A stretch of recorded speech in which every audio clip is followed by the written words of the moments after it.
Hello.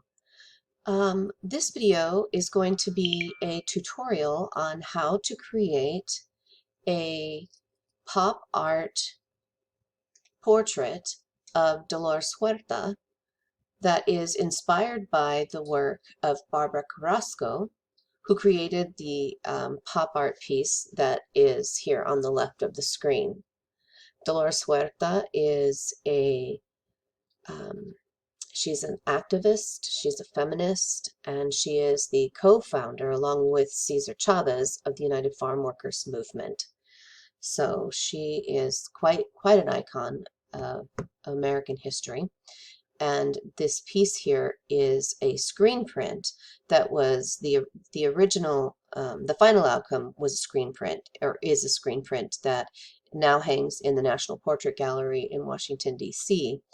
The original artwork was created in a graphic design program, probably Adobe Photoshop or Illustrator, but what we're going to use is Paint 3D, because that's what comes with most, it's already preloaded on most computers, so it's accessible. So the first thing that we're going to do is we're going to go to the menu. I've got Paint 3D open already.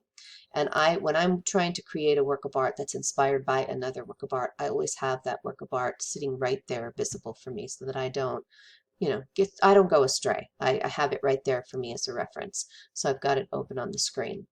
The next thing I'm going to do is I'm going to go to the menu and I'm going to open and then browse files, and I'm going to look for one of the files that I've saved on my computer, and I've provided for you in the PowerPoint or in the Google Slides that I provided for this lesson a PNG drawing here and a PNG drawing here. This PNG drawing, this line drawing, is very similar to the one that Carrasco used here, and this one is from a photograph of Huerta working on the grape strike in the 60s. So I'm going to use this one just for something different, and I'm going to open that. And then when I said PNG file, like P like Paul, N like Nancy, G like Gary, that means that the background here is blank.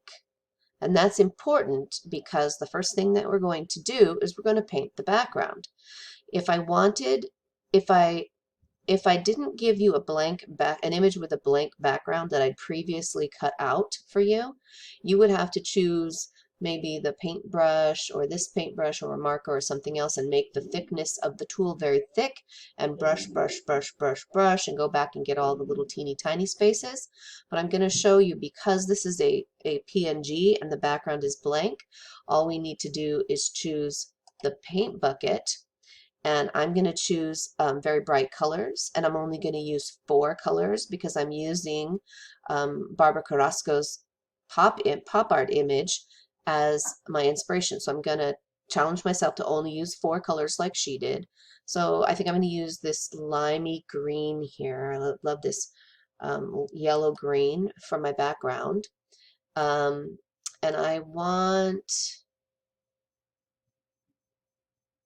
I'm going to have this go all the way.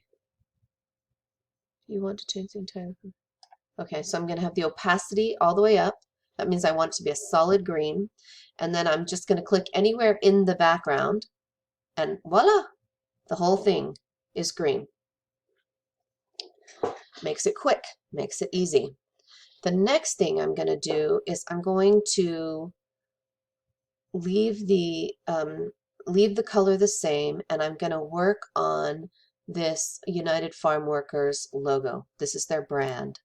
So if I hover over, take my little X or my plus sign and hover over that, and then I scroll in, it will keep that near the center of my workspace, and it'll enlarge it.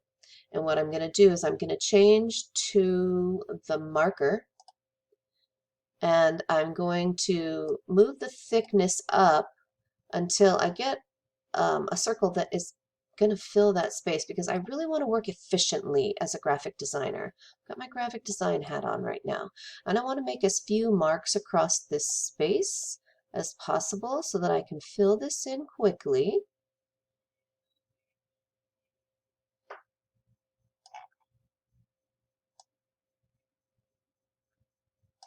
and carefully. And I'm going to adjust my thickness of my pen down to these smaller little spaces. And I can get all the way down to 5 points to get into all the teeny tiny spaces. So I'm going to do just a little bit more with you. A couple clicks. And I'm going to show you, you can get all the way down. Oh, I can get down to 1 point with the marker. So that means I can get, look at how small that is. Ooh, that's like teeny, teeny tiny with the marker. So I can really get in there. And that also means that when I scroll in, I can really get in here, look, with all these little pixels with that marker.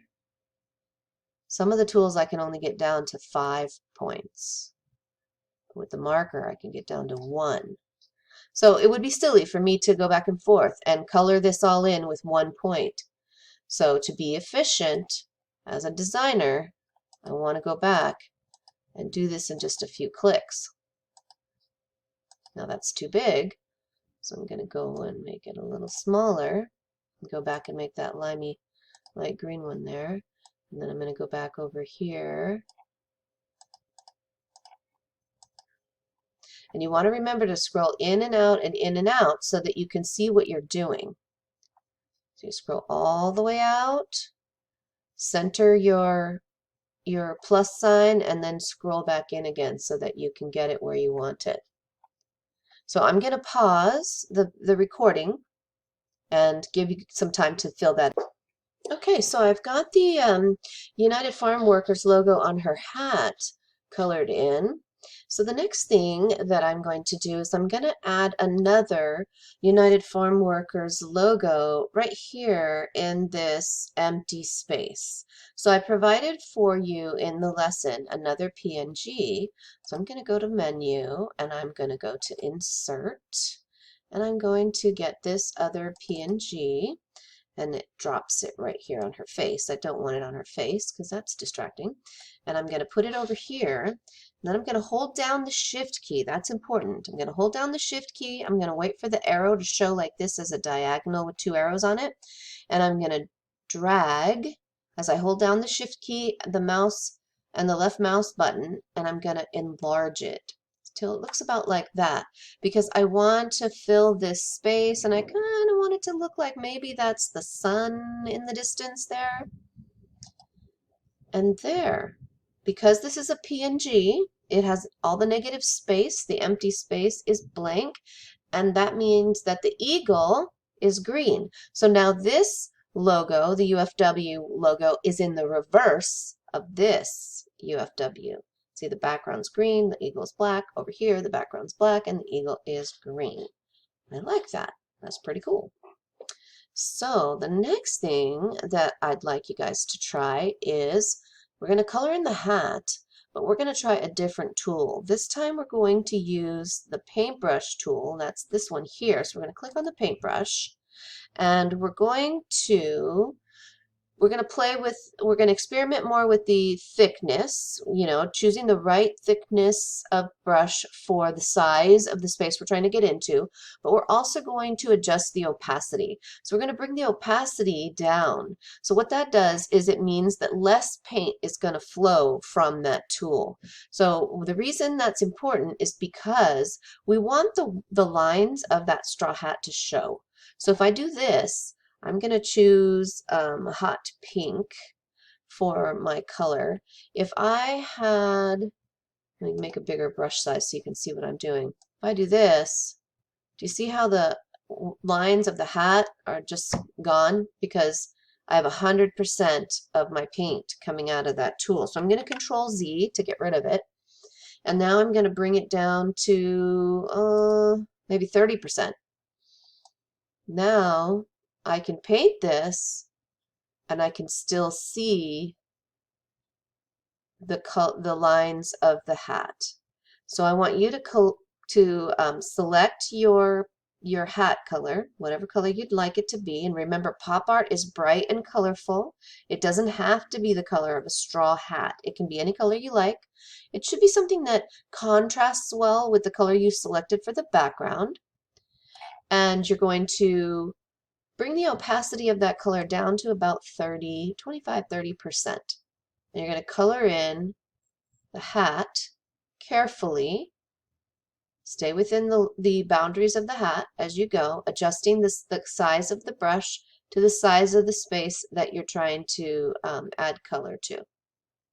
And if you accidentally color outside the lines or somewhere, just Control Z it. I'm going to pause the recording so that you can do that, and I'll come back when I'm done. So my hat is done, and I think I'm probably going to make the shirt pink as well. Let's see, I've got pink and green and black. I can use one more color for her face. Yeah, I'm gonna have to go with pink for her shirt. And maybe a light green for the megaphone. So let's see, I'm gonna go with